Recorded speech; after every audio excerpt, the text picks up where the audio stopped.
lingkungan kita. Misal, Bu Nur nih bikin saya marah, bikin saya emosi.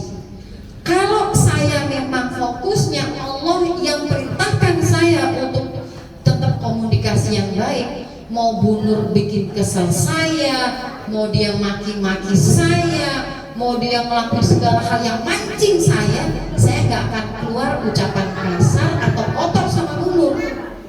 Karena target saya bukan Bu Nurnya.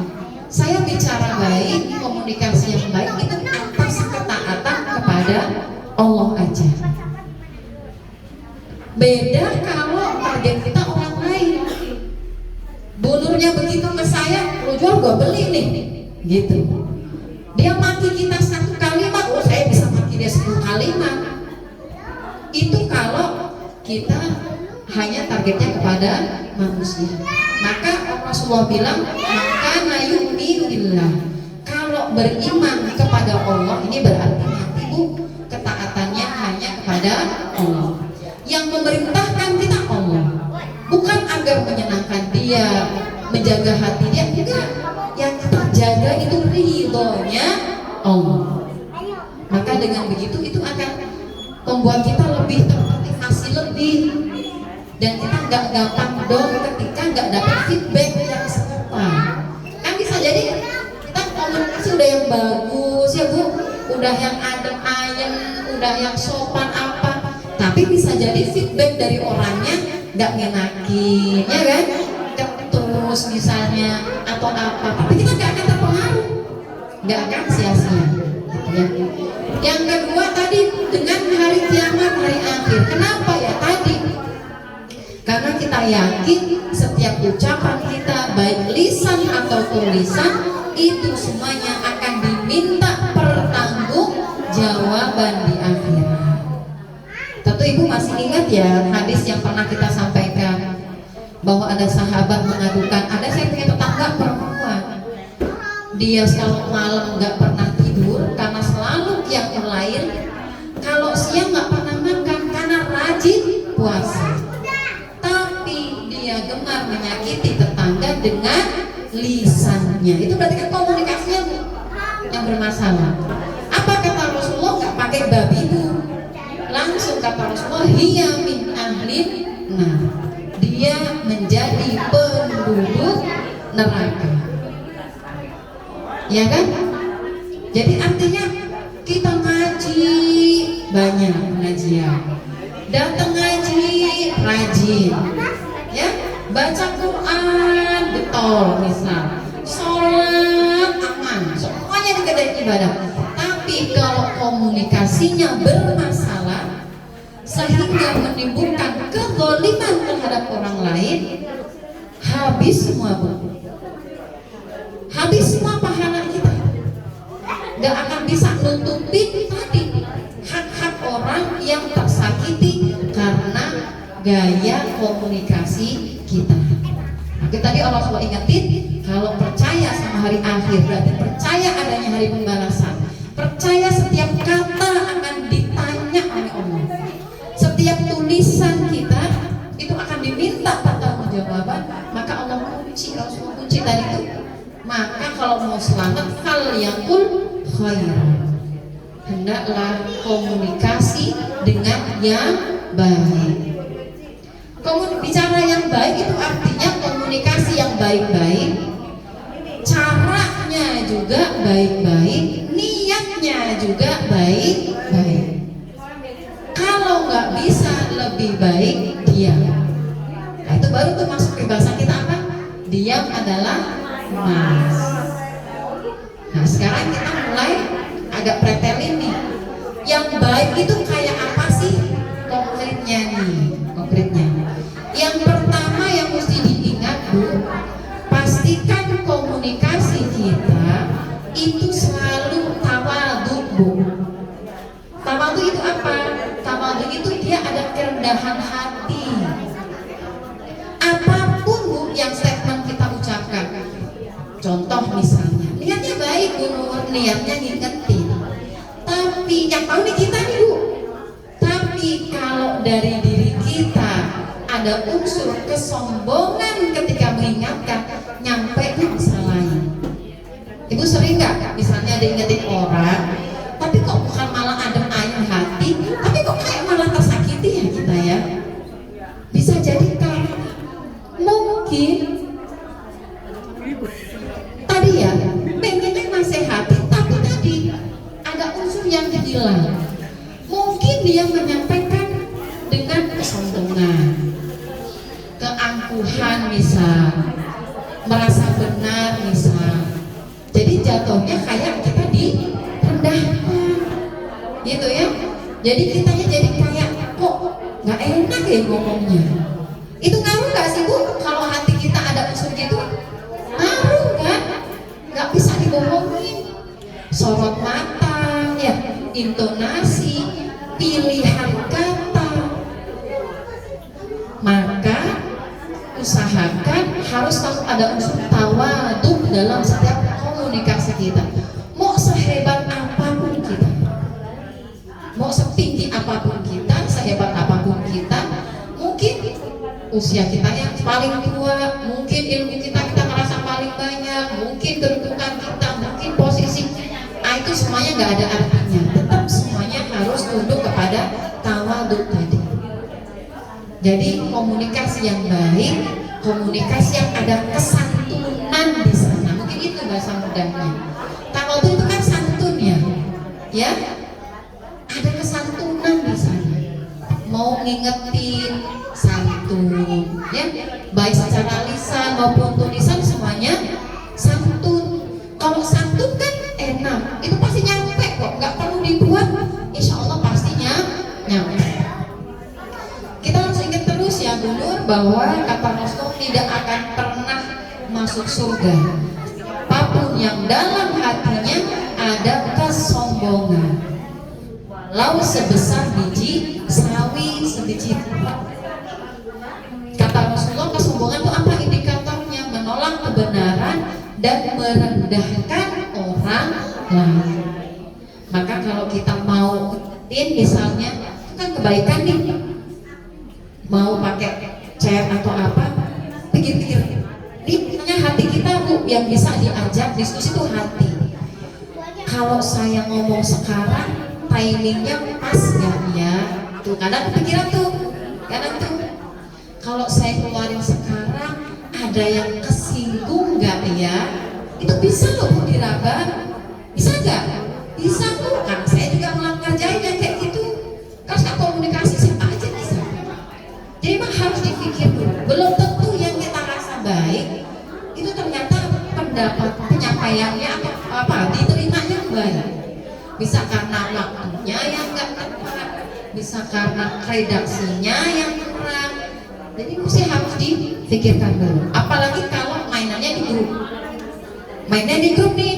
Kalau saya, tips dari saya, pakai adab menasehati dari Rasulullah, jangan di depan umum. Untuk apa? Untuk menjaga muruah orang yang kita nasihati. Walaupun tujuannya sebenarnya nggak apa-apa juga, biar yang lain pada dengar. Kadang nggak begitu, kadang Bu caranya. Ya, daripada muncul madharat tadi, lebih baik jaga biar nggak terjadi madharat. Gitu. Walaupun ada manfaatnya juga. Saya biasin, karena kejadian banget biasanya, apalagi bahasa tulisan ya. Itu kan ya tergantung suka-suka yang baca ya Bu. Kalau yang baca lagi panas, dia intonasinya panas, ya kan? Yang baca adem ayem, dia biasa aja. Jadi memang harus dijaga. Biasanya kalau di komunitas saya, kalau seandainya ada yang nyeletuk doang, orangnya biasa nyeletuk. Biasanya kalau yang biasa peka, itu pasti punya kepekaan sendiri. Biasanya itu cuma japri. Bu, boleh dihapus nggak? Kayaknya lebih japri deh. Karena bisa jadi nanti ada yang tersinggung, terpancing. Kita kan nggak pernah tahu. Ya, dan itu ngeri jatuhnya. Itu ya Bu ya. Jadi pastikan ada setiap komunikasi kita itu ada kesantunan di sana. Mau kita menyampaikan langsung atau lewat tulisan, pastikan semuanya dengan santun. Nah itu ya pertama. Yang kedua, dari materinya sudah pasti. baik, tentu di situ tidak ada yang dilarang oleh Allah Subhanahu wa Ta'ala. Apa itu yang dilarang? Banyak, ya Bu, banyak.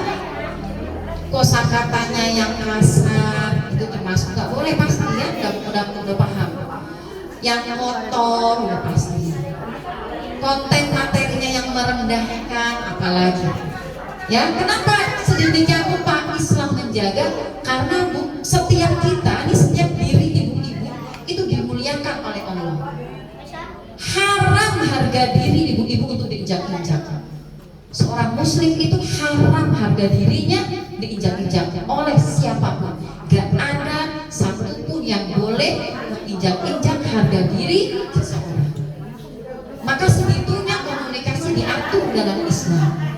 Gimana kalimatnya harus baik, tidak menyakiti gitu ya, kemudian tidak melukai, tidak merendahkan dan lain sebagainya. Jadi itu yang harus dijaga.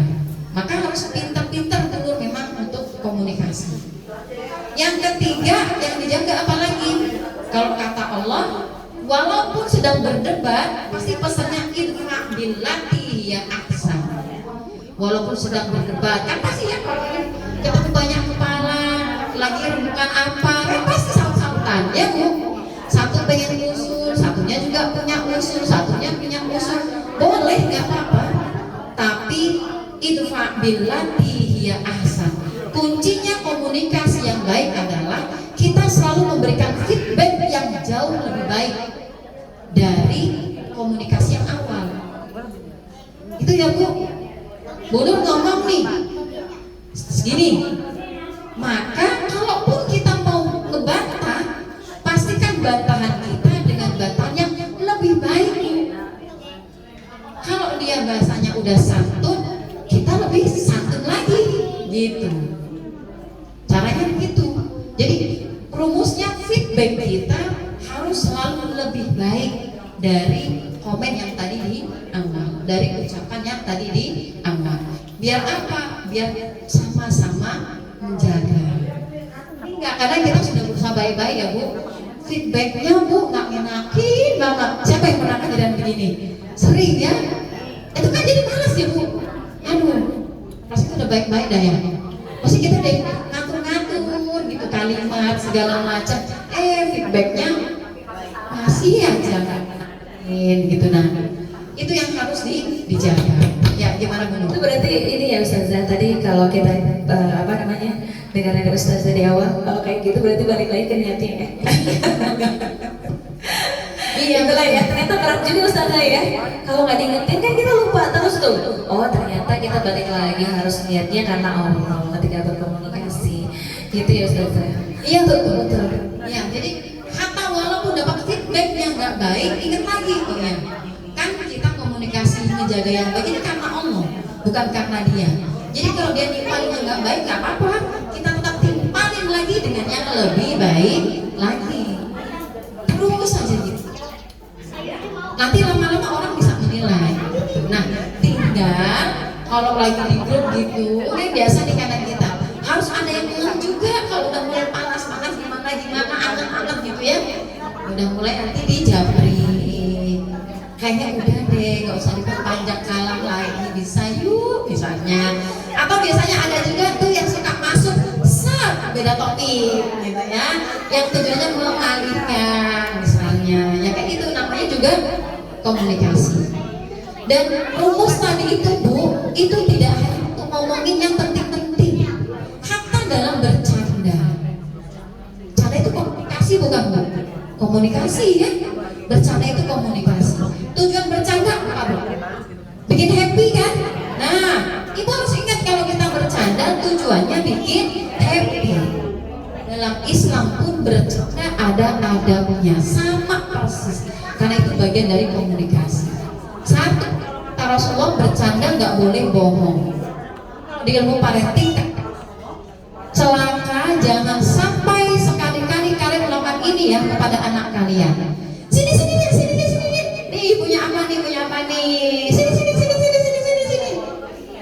Itu kan itu bercanda ya Bu, nyenengin bocah, bercandaan. Begitu dibuka nggak taunya zong, nggak ada apa-apa. Haram, dilarang dalam Islam. Rasul alam itu bercanda. Bercanda tidak boleh ada unsur kebohongan. Ya Bu, jadi boleh bercanda tapi jangan yang ada unsur kebohongan. Pertama, yang kedua, bercanda tidak boleh ada unsur menyakiti sama. Apa hadisnya? La dororo wala diroro. Tidak boleh kita ini membahayakan diri sendiri apalagi orang lain walaupun bercanda. Jadi canda-canda boleh tapi nggak boleh menyakiti. Apa aja? Contoh misalnya Bu, biasanya yang paling banyak dibaperin apa? Nih Bu, crop wajah. Udah diedit misalnya gitu. Terus di crop wajahnya dan di share misalnya gitu. Nah itu tiba-tiba ada yang merasa tersinggung gitu loh. Tersinggung tapi nggak berani ngomong sama orang yang melakukan tindakan itu. Ada kan ya Bu ya? Kayak gitu-gitu tuh. Jadi dia baper. Jadi maksudnya gini, padahal kita tahu ya sebenarnya itu bercanda. Tapi kan buat seseorang itu menjadi kayaknya ini gak enak banget deh ditaruh di grup gitu. Itu begitu saja. Nah, itu berarti juga harus dihati-hati. Gak apa-apa bicara aja, ngomong kalau ada yang tahu kita tidak suka, kita bisa jawab. Ya, boleh nggak kalau saya tanya aku, saya nggak nyaman nih, kalau begitu ngomong aja. Kita kan saudara ya. Nah, dia harus ngomong aja, bicara aja. Terus kitanya juga kalau mau share apa itu tadi, coba dipikirkan. Kita pikirin gitu dulu. Kalau seandainya kita share ini, orangnya gimana ya? Nah, jadi pertimbangkan juga biar saling menjaga. Kita kok banyak kok bercandaan yang merekatkan, ya tanpa harus membuat resah. Ya orang lain tuh bisa punya. Ya. Apalagi contohnya misalnya bapak-bapak pernah. Ada lagi nggak yang punya kasus? Ibu ada nggak kasus lagi? Misalnya dalam berkomunikasi harusnya di dalam sebuah grup harusnya gini loh, beberapa hal mungkin kita dalam komunikasi mention atau kita tunjuk seseorang untuk menjawab, ditunggu sekali, 2 hari, 3 hari tidak ada jawaban gitu ya. Kemudian balik lagi ke grup yang selanjutnya, ditanya lagi tidak ada jawaban. Jadi oke, kalau sekarang apa ya gitu kan, mikir ya, ternyata harus belajar dari orang itu. Kamu kenapa? Ada masalah apa? Nggak ada, cuma emoticon aja gitu kan. Terus itu yang menjadi berperasaan kita jadi bersama. Jangan-jangan dia gue salah apa ya gitu kan?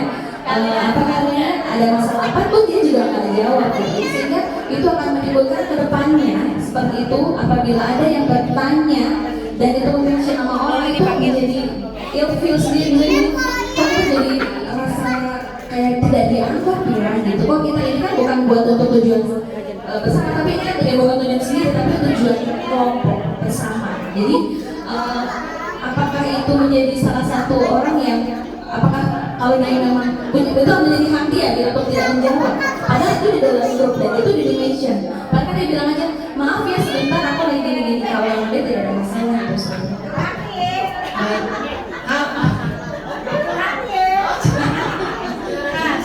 Iya. Kalau untuk masalah itu yang pertama kita kan nggak pernah tahu ya Bu, nggak pernah tahu bagaimana kondisi orang dan segala macamnya. Yang kita pegang yang di surat Al-Hujurat, jauhi yang namanya prasangka. Prasangka aja tuh nggak boleh. Ini belum ngomong prasangka baik atau buruk. Namanya don. Ya, saya buka ayatnya sekaligus kita bahas ya.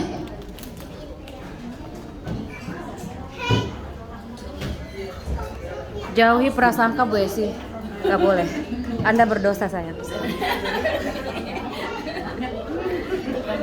Jauhi prasangka kakakku, berdosa. Tapi ada lagunya berdosa. Apakah jangan sujud.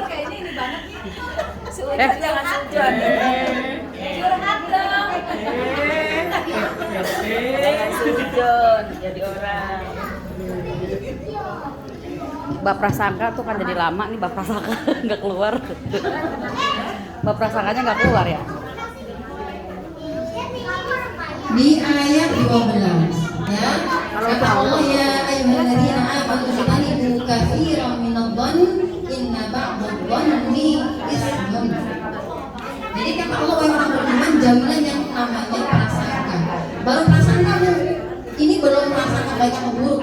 sekedar berprasangka. Jadi memang kebanyakan prasangka itu kadang yang menjadi beban untuk kita sendiri. Gitu. Jadi saran saya kalau untuk masalah tadi satu, kalau seandainya kita tadi kompetensi segala macam kok dia nggak menjawab, ya udah manusia banget sih kita langsung ada pikir kayak overthinking gitu ya. Ini kenapa sih tanda tanya? Tapi sebaiknya berhenti aja di tanda tanya aja kalau saran saya. Berhenti aja di tanda tanya dan jangan dijawab sendiri. Karena kalau dijawab sendiri itu kan berarti prasangka kita yang bermain. Oh, jangan-jangan dia ini atau dia kenapa ya? Nanti jatuhnya kita yang main prasangka sendiri.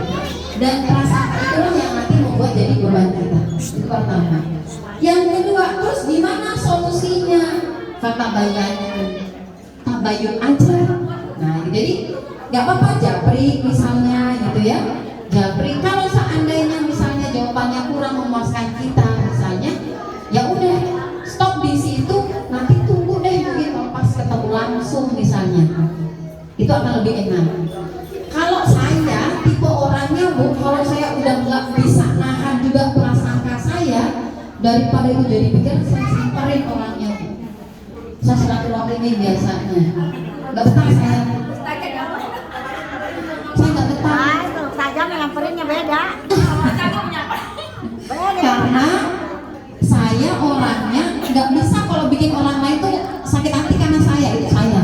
Nah, ada ya orang yang mungkin kepribadiannya gitu ya Bu. Paling nggak enak tuh kalau ada orang sakit hati atau nggak enak gara-gara kita tuh nggak bisa saya. Jadi daripada saya pikir sendiri belum tentu dia gitu loh, padahal saya ini sendiri ya. Jadi saya biasanya putuskan akan datang tuh. Kalau dijawab itu nggak memuaskan apa, aduh dia ketemu datang ngobrol, yuk gimana gitu.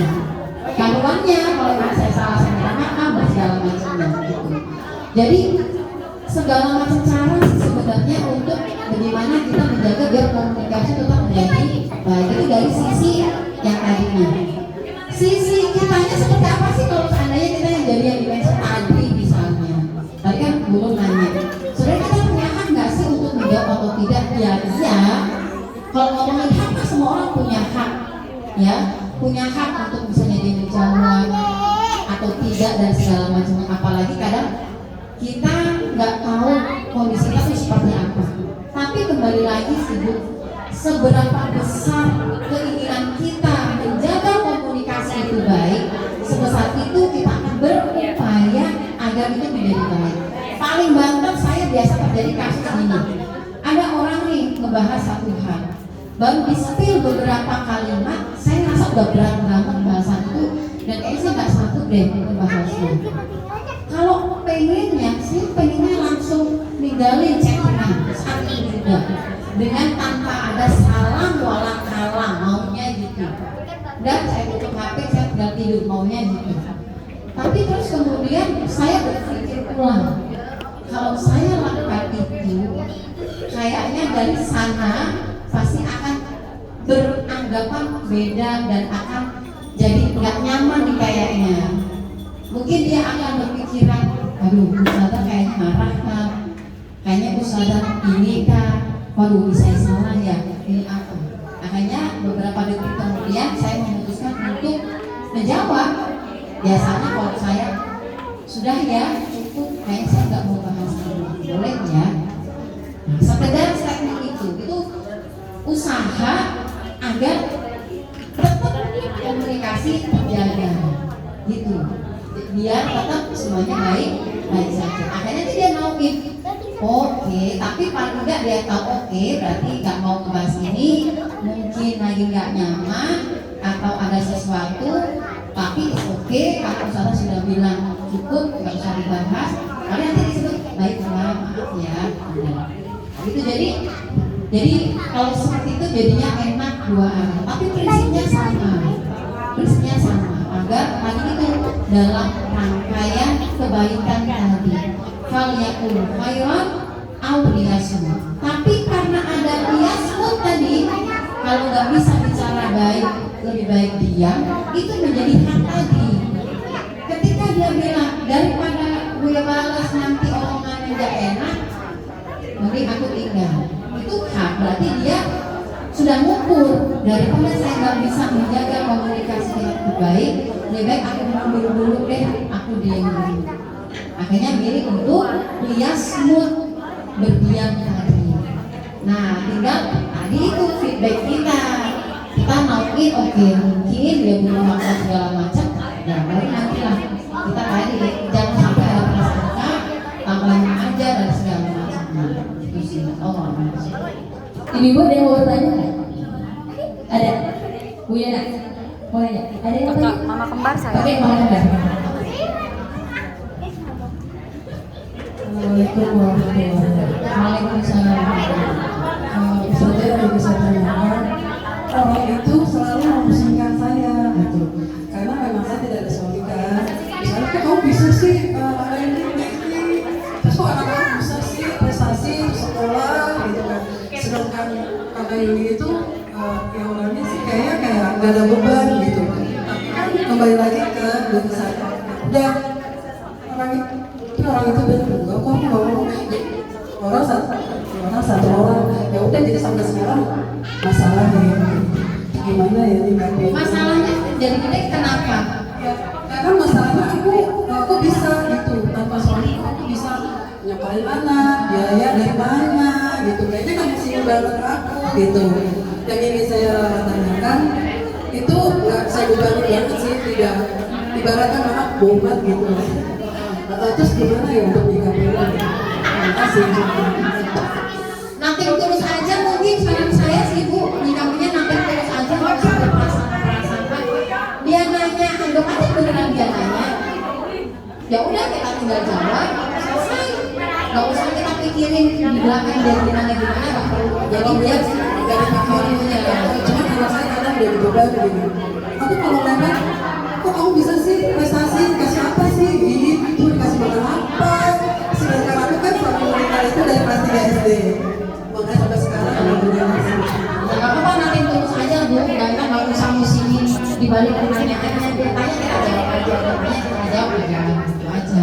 Jadi nggak usah musingin apa yang di belakang, karena kalau kebanyakan mikir begitu nanti jadinya kita kepikiran dan baik-baik prasangka nanti. Ayo saya Assalamualaikum warahmatullahi wabarakatuh.